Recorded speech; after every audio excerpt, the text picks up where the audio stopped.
Hi everybody, I'm Nicolai Tangen, the CEO of the Norwegian Sovereign Wealth Fund, and today I'm really happy because I'm here with Mala Gaonkar, who I've known for a long time actually. Mala founded SurgoCap with $1.8 billion and now it's at $6 billion. And before that, she spent 23 years as a founding partner of Lone Pine Capital, one of the most successful hedge funds of all times. Great to have you here. Great to be here, Nicolai. Thank you.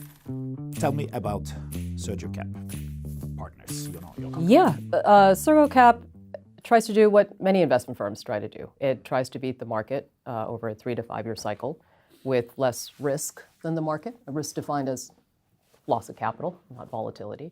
And the way we try to achieve that is by identifying this very small handful of truly great businesses that exist in the world.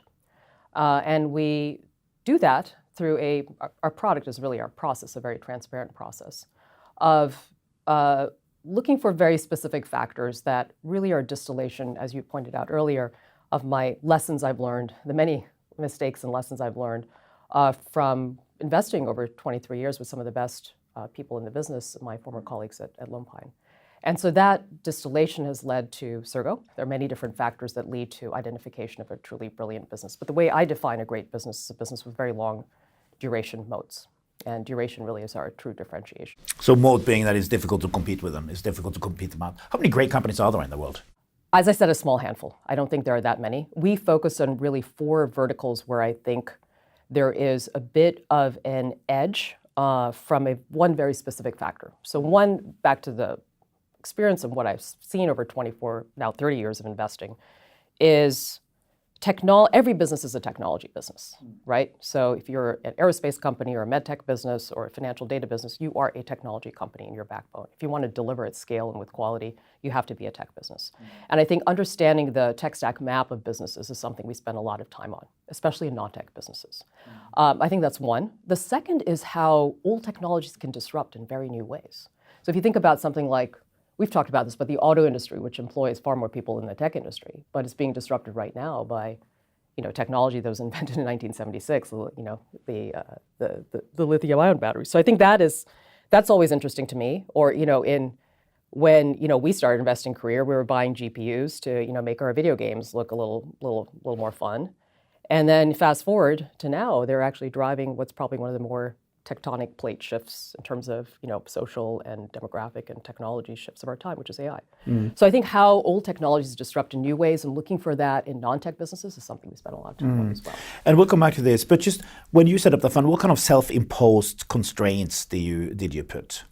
Yes. So in order to distill to your question about how we identify these truly great businesses and keeping that discipline, there are a couple ways of doing that. One is focus. So we decided I wanted to keep the team small.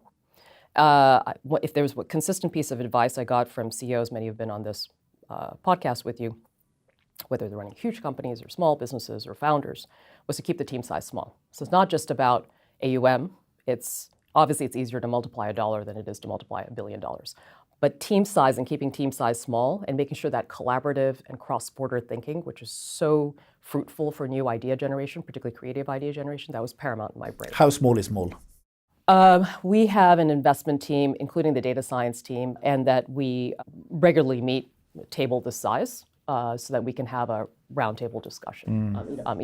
Jeff Bezos has talked about sort of two pizza box teams. I think we'd like to stay at one pizza box in terms of our team size. One pizza box. So that's not much pizza per person, I have to say. Yeah, exactly. We keep things lean. I'm saying that as a Norwegian, we are the biggest pizza eating country in the world. 11 kilo per person, supposedly. Is that right? Yeah. That's interesting. I've never predicted that. But when you look at your company relative to other tech investors, what would you say is the difference? We're looking at where technology is intersecting with non-technology businesses and where, as I said, old technology is disrupting in new ways. So that's one angle. We look at the usual checklist of competitive and customer and other checks. I would say the other big lesson is really around biases and how you can use data science today in a way we couldn't when we started our investment careers, given how fast and how open source now machine learning is. So you can very cost effectively create very strong third-party data checks, including automated surveys, including automated tracking of various data points around markets and tech adoption that we could not very early on. And that the late 90s when we were setting up our careers. Give me an example of the kind of thing you can do now that you couldn't do earlier. So very specifically, if you want to track sort of product adoption, when we started out, when we started at Lone Pine 98, when I was looking at some of the early adoptions, even say around Adobe products back in the day when they were just transitioning to cloud, that was a very manual process. You went out, you called customers, you did surveys. Surveys were usually done by phone. Response rates were trickier to track.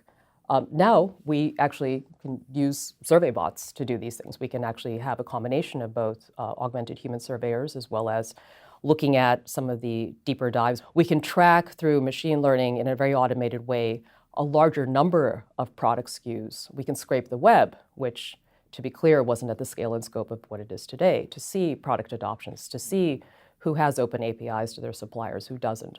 So there's a whole range of both tech stack mapping, product adoption, customer adoption, even outside the typical consumer adoption data that is tracked pretty religiously now, as you know, within the consumer world. Do you think investment organizations will be smaller in the future? I suspect they will be, and they probably should be, because I do think there is something about human collaboration that works best at a smaller scale. I think some of the most interesting data and some of the interesting ideas come through looking across the borders of industry. So how AI is influencing medtech, how AI is influencing material science innovation in aerospace. I think those are more interesting angles, or just as interesting angles as purely looking at AI as AI within technology itself. What are some of the most counterintuitive benefits of AI that you are seeing in your companies? I think what is happening within medical technologies is not perhaps as well or broadly understood as it should.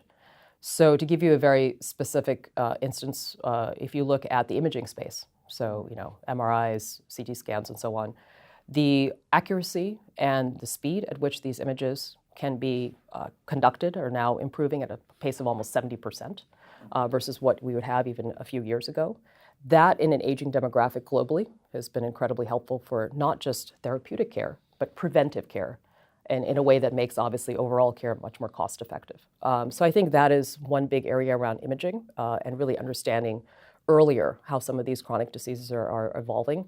And I think, obviously, nipping these in the bud earlier has been one big one. The other big area has been around how surgery is conducted. So I think the intersection, people talk about AI and robotics in the manufacturing space.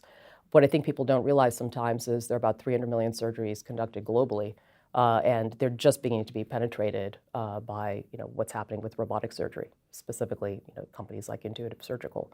So I think that is another big category where you're beginning to see real innovation happening, where the combination of haptic feedback, mapping software, better technologies around surgical conduct itself are really leading to a lower error, easier training for medical students, and a overall better context for how these therapeutic cares can be conducted. And as you know, there's a big discussion, obviously, around how healthcare costs can be contained. And I have some hopes that AI applied intelligently can help with this. So yeah, I think broadly this idea of how technology is intersecting with non-technology businesses and how you can use data to analyze that and de-bias the very human decision-making process, something we spend a lot of time on. Very interesting. Now, you believe in concentration. You have quite big, when you go for something, you go pretty big, right? Correct. Tell me how you think about concentration. I very intentionally set on these 4 verticals that happen to be enterprise data, so tech broadly, financial services and healthcare services, as well as industrial technologies, because I felt those were the areas where these themes of emerging technology disruption were most relevant, and where you could see market leaders with very durable moats, where incremental returns and the capital you can put to work at those incremental returns had a clearer path, given all the technology trends we're seeing today. So we purely just focus on those 4 areas, and we also think about thematic exposure as well. And the reason for that, I think, is very simple. One, I think that allows you to play offense when at some point or the other, due to the passive nature of the market structure now increasingly, the odd factor rotation here or there could disrupt a portfolio. That allows us to play offense during those periods. And we believe there is actually sufficiently interesting set of investment ideas across each of these 4 sectors where we're not compromising. And we have very different drivers of the long theses of each of these names. Now, you grew up in India, and I heard you on a podcast once talking about food. So how do you spice up the portfolio?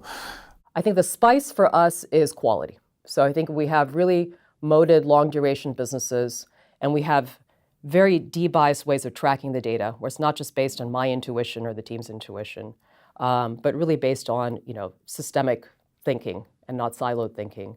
That's the spice. That seems really exciting to me, because that's a really hard thing to think about and do well. And I think it's important for us to talk about this a little bit, and you're a real student of the investment process, Nicolai, but we both love the sort of Kahneman, Tversky, Thaler work, right?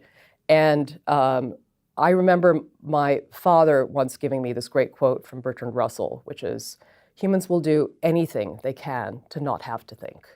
And it's very simple. Like Kahneman talks about system 1 and system 2 thinking. And system 1 thinking is that intuitive gut thinking that, frankly, is positive. It drives very quick, fluid reactions from humanity day to day, and it works perfectly fine. But system 2 thinking, which is really getting into the weeds and really thinking methodically and logically, is really hard. And so I try to focus on making sure my team and our portfolio is driven by system 2 thinking. Here I need to interject that I have actually interviewed you once before for my master's thesis in oh, that's right. in decision making, which was exactly about that. When do you use intuition, and when do you use analysis? So how has your use of pattern recognition changed during your career? My pattern recognition has, I think, expanded from being less driven by individual analytical viewpoints and more to thinking about the context. And so I've probably emphasized the person and the CEO or the leadership or kind of the hero model, and underemphasized the very powerful social context in which companies, businesses were operating. And I learned this the hard way. I've had plenty of failures, but my first job, working in Russia and Mongolia as a junior analyst for the World Bank, I came in there, this is a particularly poignant example. I came in there thinking, okay, great. We're going to take these state-owned enterprises. We're going to value them. We're going to distribute tickets through the various local bank branches, open up the stock market, boom. Capitalism, liberal democracy, it's all going to be awesome. The end of history, done. What happened was a little bit different, right? We had instead a rise of very corrupt practices. We had the rise of autocracy across these countries, and we know the headlines today still speak of these. You cannot take away or abstract away from 70 years of, communist history and simply assume that people are going to just, have a new framework of thinking. So I think the same is true today. Like, you really have to think about the very powerful overall context as you're looking bottoms up at businesses. You have to have almost the right eye in the telescope and the left eye in the microscope to really think systemically and clearly about how businesses will evolve in the context in which they're in today. So that's something I think a lot about is how do we address these very specific failures of our thinking. You can also invest in private companies. Yes. Why did you choose to be able to do that? I think we obviously know about the very large market caps that exist, the very large businesses that exist in the private realm. And we know about the fact that there are fewer businesses that are out there in the public markets than have been for a while. So those trends aside, I think another reason to look at the private markets is because they're often the most disruptive. Change always happens at the edges, not at the core, right? And that's my fundamental view. And the edges is really the small company, the private company, the unsung founder who's just emerging. That's really where change at the margin will happen. So making sure that we have our networks and thought processes out there, not just in the US, but globally, within these 4 areas that we focus on, these 4 big industry categories we focus on, is something that I think is incumbent upon us, and talking to private companies is part of that process. It's as simple as that. How do you come up with ideas? So you wake up in the morning and then it's like, bang, I want to look at that. It's not I wake up in the morning and bang, I look at that. It's really a longer duration. There's a long incubation process, I think, for me, of ideas. So I read a lot. I think, I talk to my team. I talk to the broader networks that we all have access to out there. But then back to the point about change happening at the edge, it's really about going out in the field. It's about going to that, obscure industry trade show that happens to feature automation of, new robotic systems where you might get a new idea. It might happen to be this panel, this regular ongoing survey we've done since before our launch of AI developers in non-tech industries to see what are they actually working on, what are they actually trying out that's working, that's not working.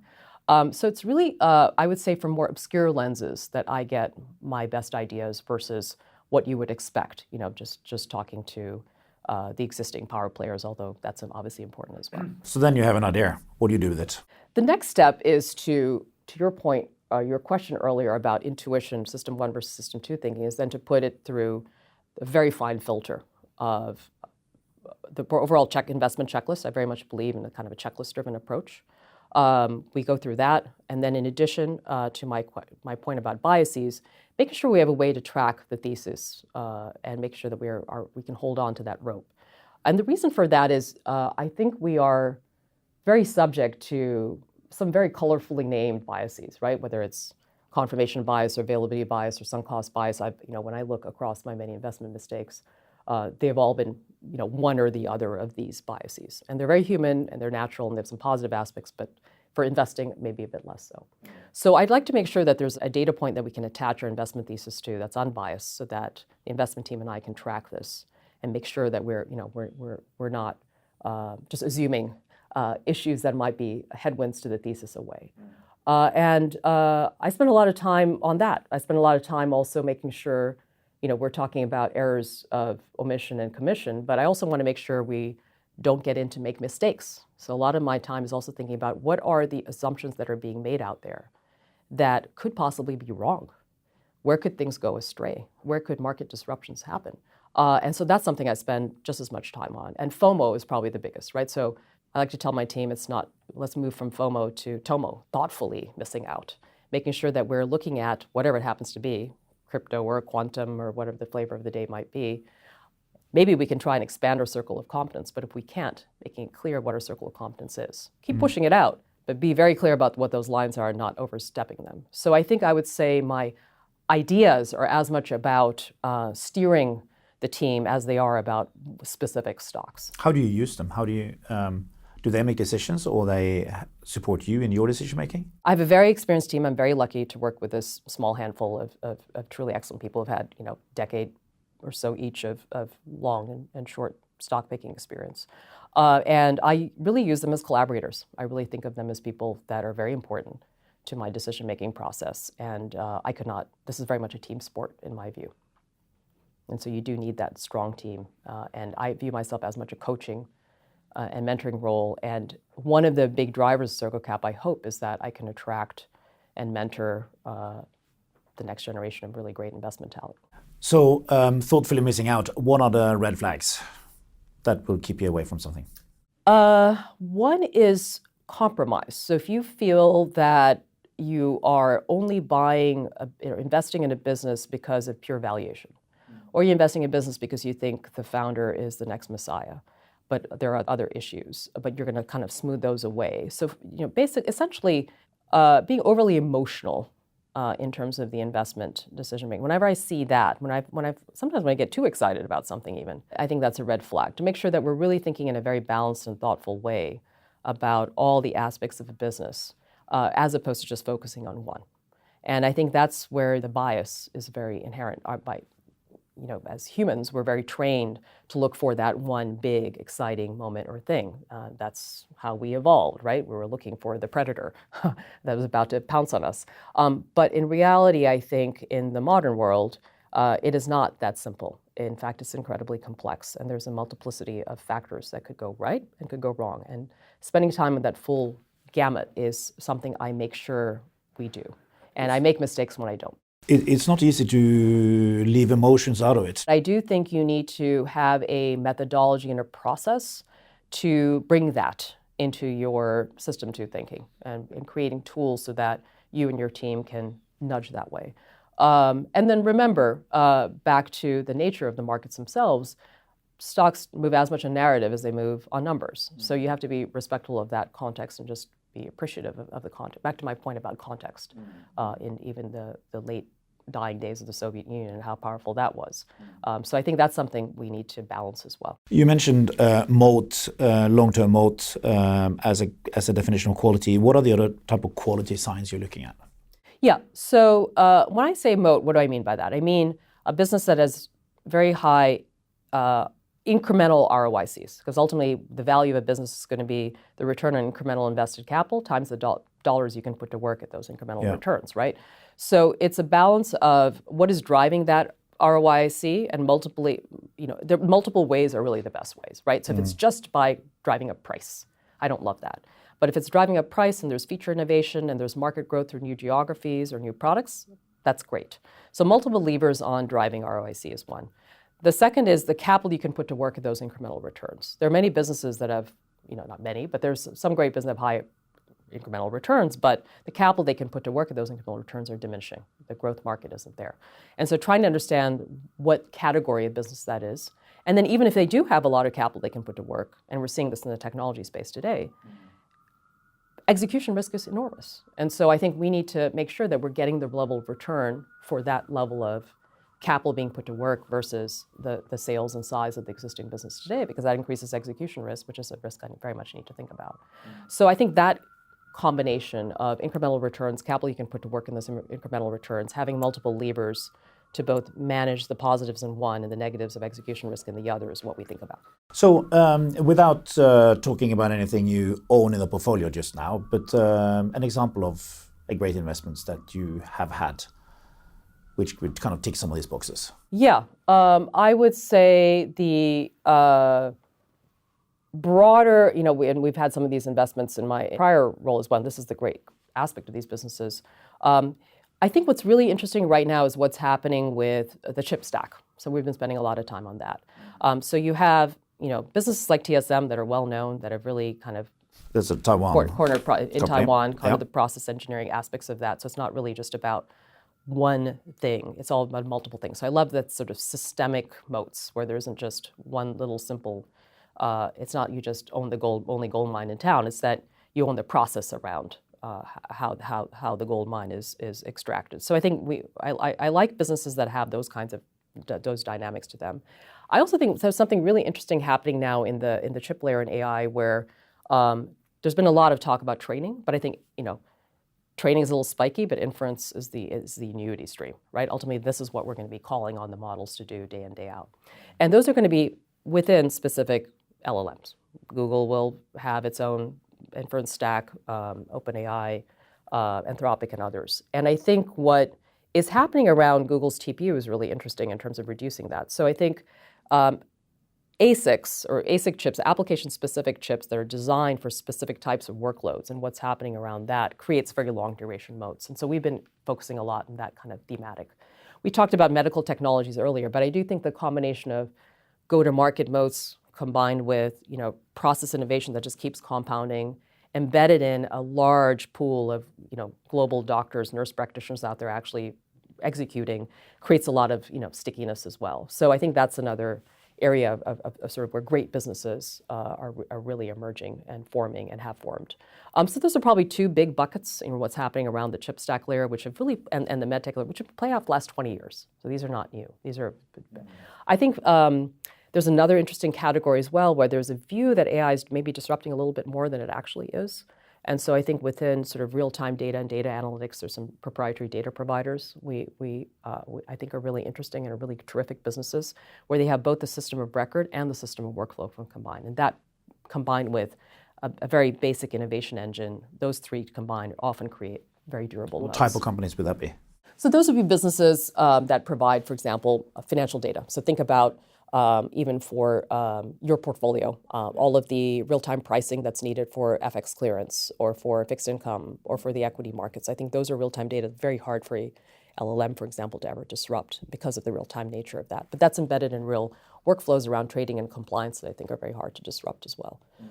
So I think there's a perception that those can be scraped away by the AI models, but I think that's almost very hard for me to see or understand. What kind of time horizons do you have when you invest or when you think about investments?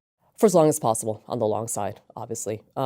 Shorts are obviously different. They're more catalyst driven and usually tend to have sort of sub 9 month kind of catalyst periods. But on the long side, as I said, I trust our process to look at duration. So we're really looking, as I said, for that combination of factors driving incremental returns and capital that can be put to work at those incremental returns. that really are playing out certainly over 3 to 5 year cycle in terms of our valuation horizon. But ideally, we see levers beyond that. How does shorting compare with long investing? Can the same person do both?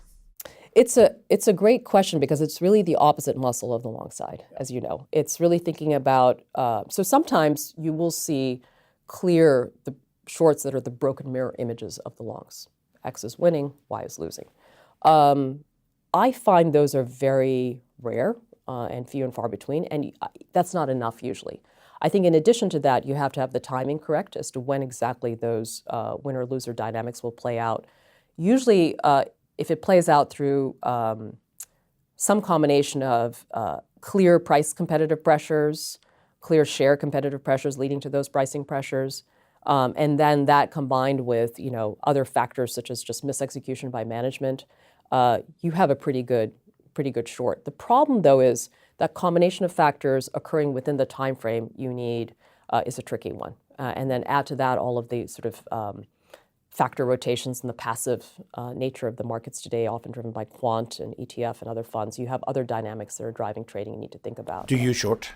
We do short. It's just so stressful. I mean, To be fair, I enjoy it. Because you are wrong for such a long period of time, and when you're right, it's just like in these bursts, and they don't last for that long. You may be like super right for 1 week, and then you're kind of wrong again for 2 years, right? It's hard. Take it the is very pain hard. day in, day out. But we out. still look for absolute profit dollar shorts. Do you care about valuations? I do. I think valuation matters a lot. We look at free cash flow multiples. We expense stock-based comp. We do all the unfashionable things and look at things pretty conservatively. And the reason for that is what I said earlier about wanting to manage risk. So I think about risk-adjusted returns. And I think valuation and what you pay up front is very much a part of that. And particularly thinking about valuation and the information asymmetries in the market even more so. Let's go back to your time at Lone Pine, and you set it up with Steve Mandel.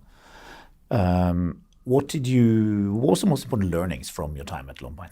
Yeah, I think there were several. I mean, I think, and I was really lucky to work with the brilliant group of people there, including Steve.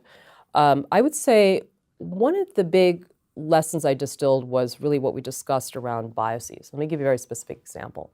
I'll give you a couple of examples. And you talked about shorts, we can start with shorts. One of my biggest mistakes at Lone Pine was shorting Nokia.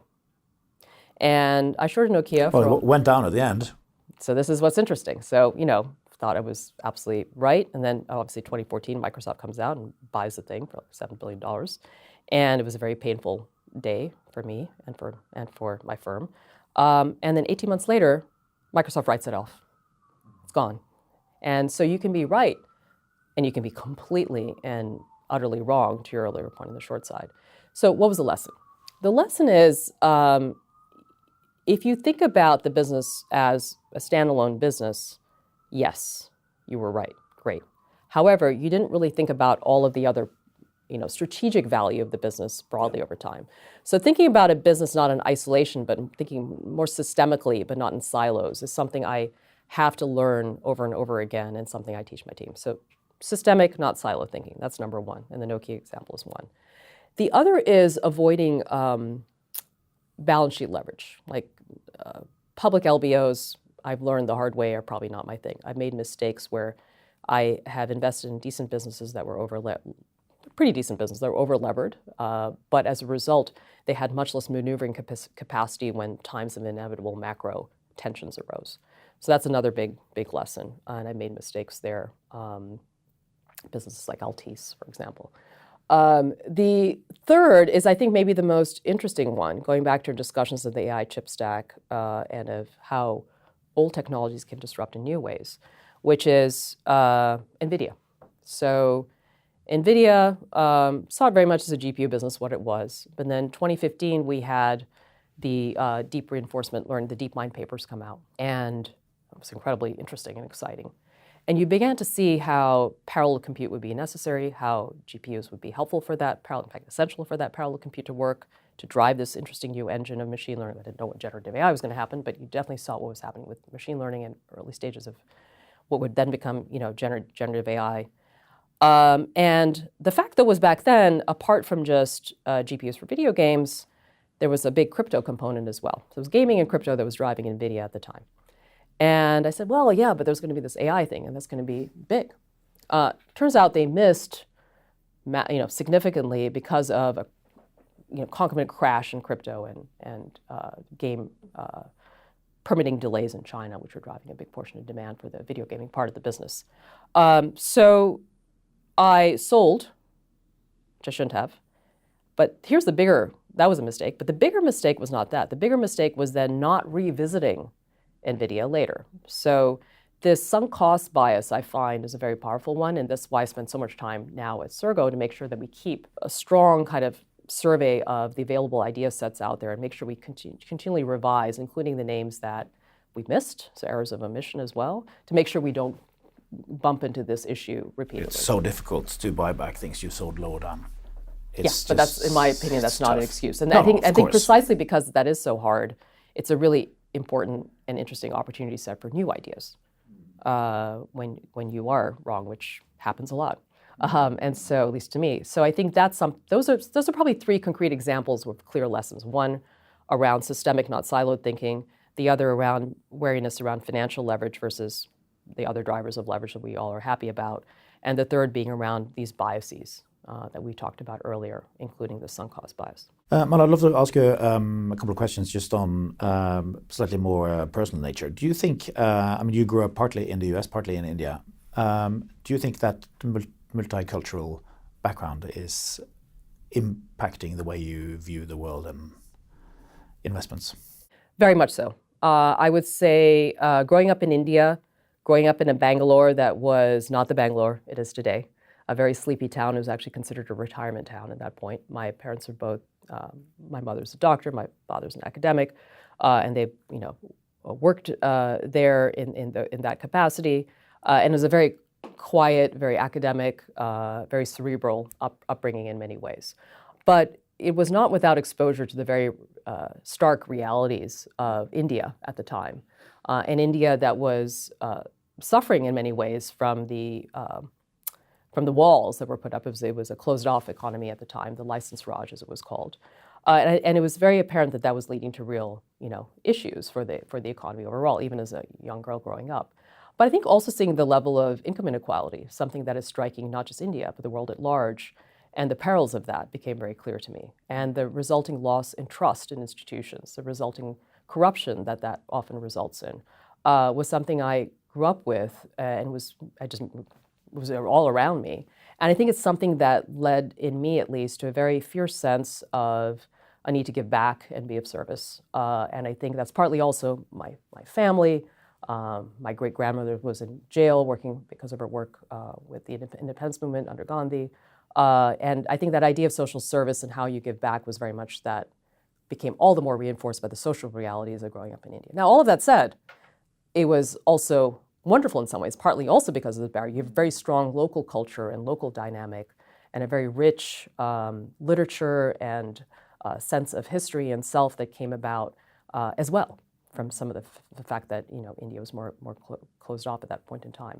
And so I think as a result of all of that, I also came away with this sense of great pride in what India stands for and what it has become today and what will become in the future. You are a role model for many women, and I think when you launched your fund, it was the biggest hedge fund launch of any woman ever, right? It's pretty amazing. Any reflections around being a woman in the investment world? I would say, look, first of all, I hope that's a record that's broken very quickly, and I'm sure it will be. There's some really amazing, talented women out there.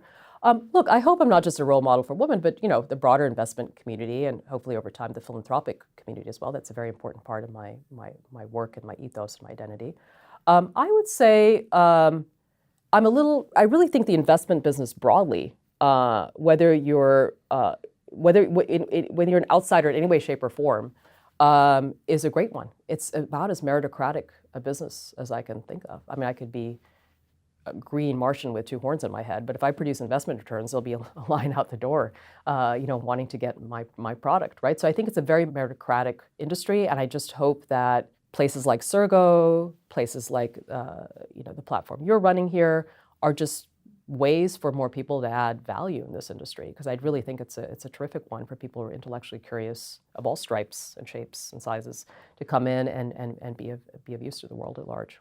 Well, you have indeed many stripes because you are interested in so many different things. I mean, you've written a book, you've been involved with a play.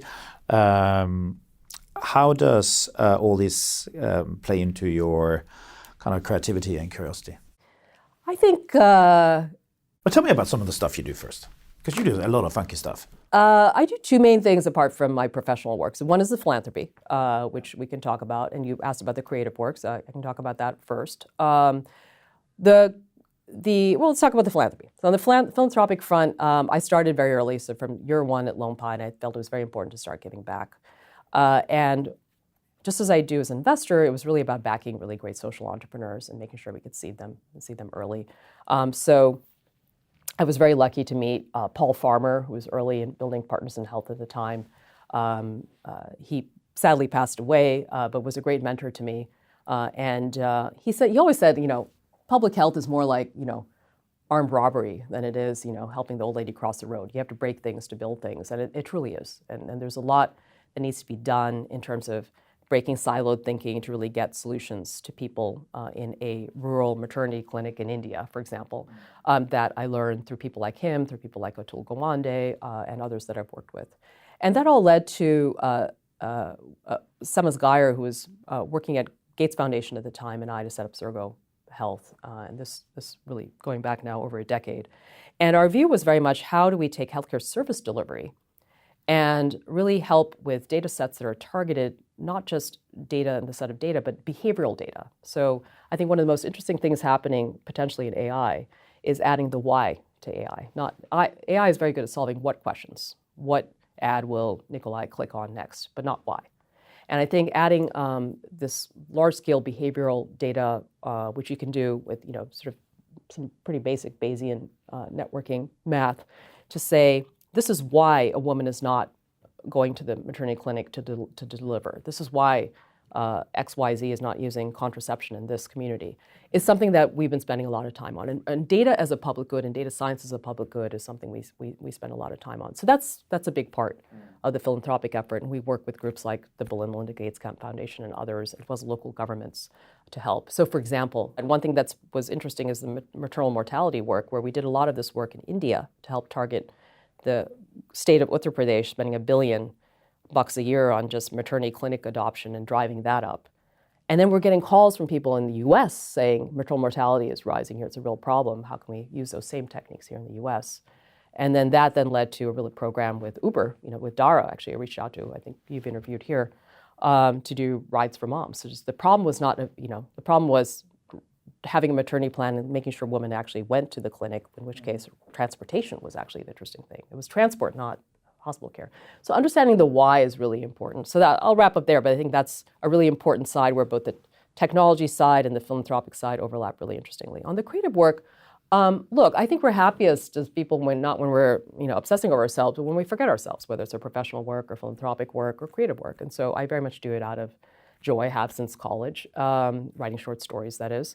And I think at the end of the day, everything is a narrative, right? And we had dinner recently with a group of very diverse range of very successful people. And well, you asked them to do predictions, and you do fun dinners. And we asked them to do predictions. They all came up with pretty pessimistic ones. So there's this conflict between the narrative self and how I see myself versus the social self, the social context.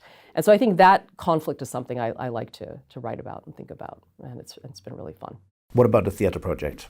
Yeah, so the theater project, Theater of the Mind, it was based actually in a series of neuroscience experiments. I was very interested in what was happening around some of these economic games. We talked about Kahneman, Thaler, and Tversky's work. There's one called the Dictator's Game, for example, where even though an individual in a group playing this game could take all of the coins on the table, they do not. They want to share, so that's hopeful. And I was interested in that, and I wanted to take that to the basement of the Science Museum in London, one of the great museums of the world. And my friend Brian Eno said, no, there's something more to this. Introduced me to David Byrne, who was thinking about an experiment in a very different context, which was more sensory, playing with proprioception and how you can inhabit the body of a doll. It's actually a Swedish lab called Ersson Labs that did this work. And when we met, we thought, okay, This is actually something else completely different, which is a theater piece. It has a narrative. It's the story of a life of a man living his life backwards, dealing with memories with these experimental aspects woven in. It played very successfully in Denver, and it's now moving to the Goodman Theater in Chicago. So that's been really fun as well. So it's really about thinking in new and fresh ways and making sure that that feeds into a more creative, less siloed thinking. How do you bring all this back into investing? I think all of this goes back to this idea of how everything is a narrative in some ways, and really thinking about the context and how powerful that is versus the individual characters of the play and how they all work together to really thinking about a systemic whole. I think that is the common point across each of these. The other is curiosity. I think curiosity is key to pretty much everything we do in each of these, whether it's solving a problem philanthropically, finding a great investment and understanding it as well as you can, or producing a good piece of creative work. I think the other is openness. So I think with the writing, it's a great exercise in humility. Unlike the other two spheres of my work, no one really cares if I write another short story or not. The world has plenty of those. But to really make sure that people do care, you have to keep revising and revising. And what is revision to make it as good as possible? And what is revision is just openness to possibility and openness to something better. And I think beware of certainty. I think that's probably another commonality across all of these. The person who's 100% sure that X or Y or Z is happening is something that always raises a red flag with me. It never is that certain. What's the key to staying curious and humble?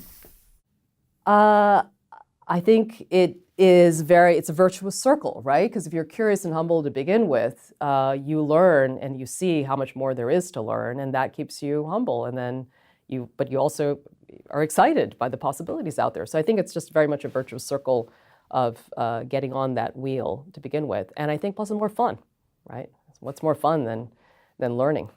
When do you wake up? I wake up about 6 in the morning every day. What do you read? I typically read the papers. I usually just spend time thinking, and then I like sometimes go for a bit of a walk, and then I read all the papers, the usual stuff, and then dive right into it. How do you think? Do you just sit in a chair and think? Usually walk. Go for a walk, pace around. Do you structure your thinking, or are you just like looking at dogs and trees? I don't believe in. I have plenty of structured thinking in the rest of my day. So that point of the day, I just let my mind roam and see what comes up. How do you relax? I relax with spending time with the people I love, my friends, my family, reading, going for long hikes, so the usual ways of I think many of us have of disconnecting, being with nature and being with friends and family. Fantastic. Well, it's been great talking to you. You are great talking to you. Curious, humble, and an incredible professional. It's great. Thank you, Nicolai. Thank you.